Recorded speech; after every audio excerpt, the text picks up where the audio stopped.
and down in Mexico. Let's start down in Mexico, shall we, Mosse? Yes, because Brandon Vazquez is on fire. And fuego.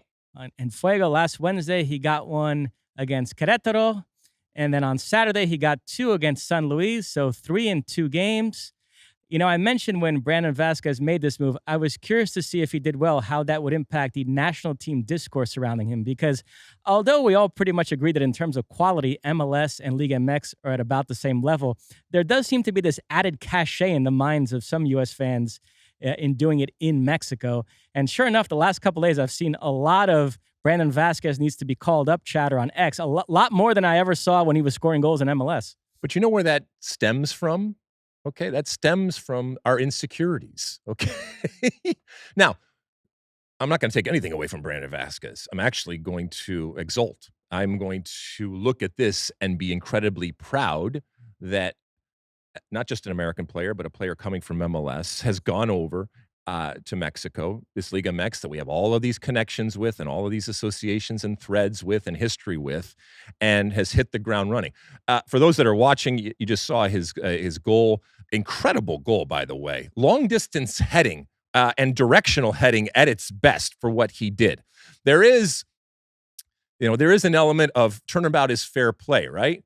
So if you are a Liga MX fan, that a American player, young American player, again, a player that, while has played for the U.S. men's national team, was not part of the World Cup team, has been able to come over and start scoring immediately. And like I said, not miss a beat in terms of the success and importance. What does that say about your league? Maybe that says that your league is not that good.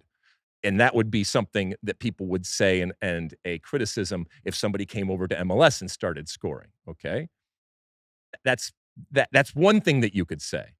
The other thing you could say, it doesn't really matter where the hell Brandon Vazquez plays. He's a good soccer player.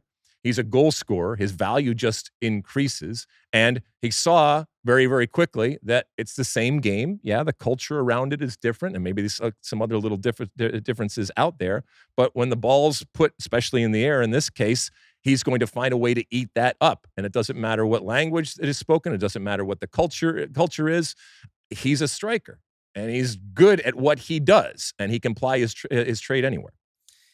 I'm also seeing a lot of hand-wringing on the part of Mexicans over the fact that the federation didn't reach out to Vazquez to convince him to play for Mexico. And again, it speaks to this change in perspective that you're talking about, because when he was scoring goals in MLS, Mexicans didn't think he was a big miss. And all it's taken is 3 games in Liga MX. And Still now early days, all of a sudden, oh my God, how did we lose out on this guy? Yeah, but I'm going to defend, the Mexican fan base relative to, the criticisms or the angst out there when a player that you could have had does something like this, because it's going to happen for us. And it has happened at times where you have either buyer's remorse in that he didn't turn out to be what you want him to be, or one of them that got away.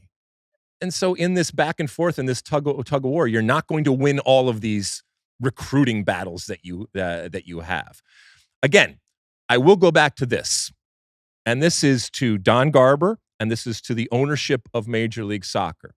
You can look at this and you can spin it any different way. And you can certainly spin it as, hey, we're producing great players that can go to a league like Liga MX and be valued to go there in terms of the money that is paid and in terms of the opportunity that is given. And like I said, hit the ground running and score goals. And that's great. However, this is a player that wanted to stay in MLS. This is a player that his team, in this case it would be Cincinnati, they wanted to sign him.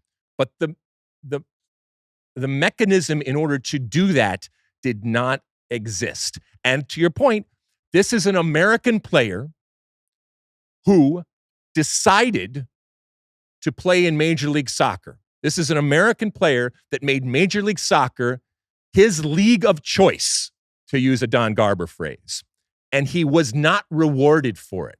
As a matter of fact, ultimately, he was punished for it because of the realities of the situation. Yes, in terms of the rules and regulations that existed, but also because this is an American player. And had he been the same player and been coming from the outside, I think it would have been treated very, very differently. And so let this be a lesson to Major League Soccer that you got to figure out a way to retain the talent, especially the talent that wants to be here, and especially the talent that is produced domestically. You know, when he made this move to Monterrey, I compared him to Herculez Gomez. Herculez Gomez terrorized MLS teams in CCL, and now MLS teams are going to have to contend with Vazquez in these continental competitions. So that's going to be an interesting dynamic for sure. What's the Oppenheimer quote? I am of my destruction. I'm the architect of whatever it is. So I don't know. I'm not paraphrasing it here now. But yes, we are the architects at times of potentially our own destruction going forward. And the only one to blame in that type of situation is the architect. You like that clip? Well, my State of the Union podcast drops twice a week right here on my very own YouTube page. The only way to stay up to date is to hit that subscribe button down below. Size the day, and see you soon.